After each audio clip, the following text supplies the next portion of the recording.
Congresswoman Jasmine Crockett's a Democrat of Texas, and she joins me now. Congresswoman Crockett, I had sort of followed this after the death of Sylvester Turner and the news about them not using that May date. But when I re-immerse myself in the facts here, it's pretty shocking this district is being kept without congressional representation for, like, it's going to end up being maybe 10 months?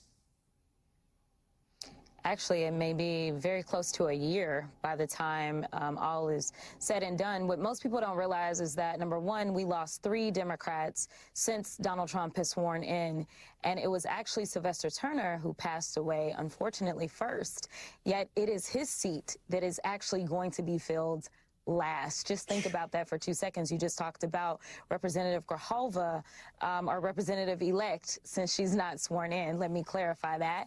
And so Christian Menifee, who is currently the acting county attorney in Harris County, he actually started to make some noise. He came to D.C., he talked to leadership here, and he decided that if need be, he was going to file a lawsuit to get Greg Abbott to actually set an election. And now we do have some parameters, but when I say he is slow walking this, I mean, he is slow walking it, and it is so sad. I don't know how anyone in the 18th Congressional District can even find themselves voting for a man that would leave them without representation. We know that once you are sworn in, you then have to deal with constituent services. You've got to make sure you're dealing with whoever needs help from the VA, whoever needs help from the IRS or Social Security, as we are about to go into, obviously, tax season if we can open the government back.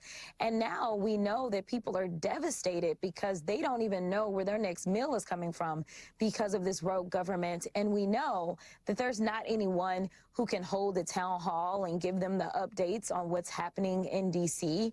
So everyone should be outraged by this. This should not be a partisan thing, but as we know, some people love to just kind of run to their corners instead of pointing out right is right and wrong is wrong.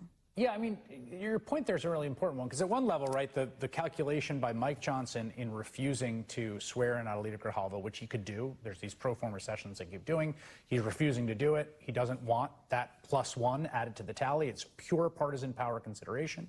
Same with Greg Abbott, who slow-walked this, obviously, because he wants to keep the Democratic number in the House as small as possible in a very narrow 5-vote majority. But your point here was that, you know, there's 700,000 people represented in each congressional district. Like, they have no representation. I mean, and Congresswoman-elect Grijalva has said this to me, you know, I want to help them. The government's shut down. We've got federal workers in my district. Like, the idea that you just don't get to have a congressperson is pretty, it feels profoundly un-American and anti-democratic to me.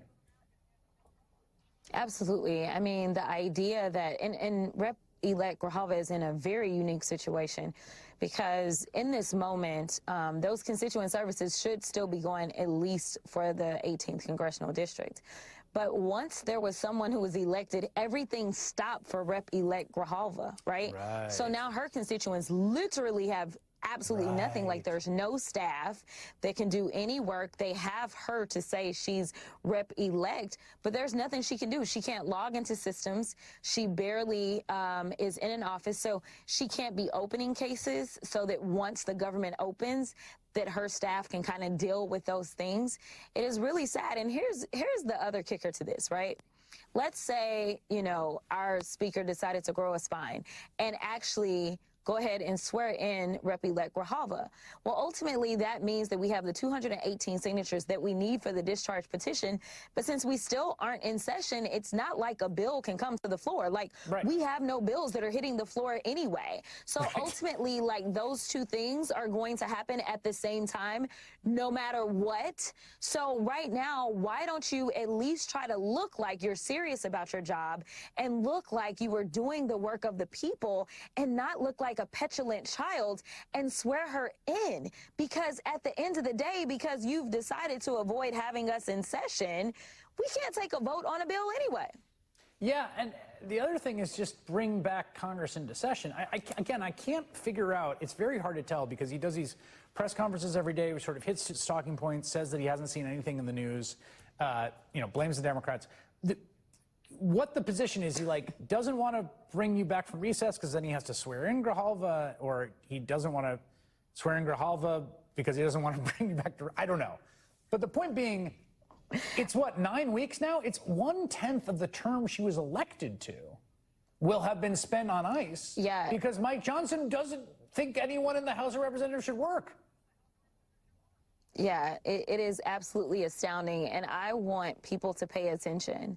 When you go and you hit those booths come the midterms, think about which party decided that it was okay to literally be on vacation while it is that people were going hungry in the streets of America. This isn't about partisanship. Again, to me, I mean, like, it's really clear to me. We have over 40 million people in this country that are not going to be with their SNAP benefits because you have people that have decided that they believe that they are basically pawns in a game of chess. That is not what anyone should want from their elected officials, whether you are a SNAP recipient or otherwise. And the idea that we're still getting paid while we're telling air traffic controllers who are responsible for keeping planes and people safe that they're not getting checks, or while we're looking at TSA, which they tend to be some of our lowest paid federal employees, and tell them, oh, well, just keep showing up to work because if you go get another job, you're going to lose this job while we literally are not working. Make it make sense. And ultimately, I need everybody to just vote in their own best interest. Congresswoman Jasmine Crockett, thank you very much.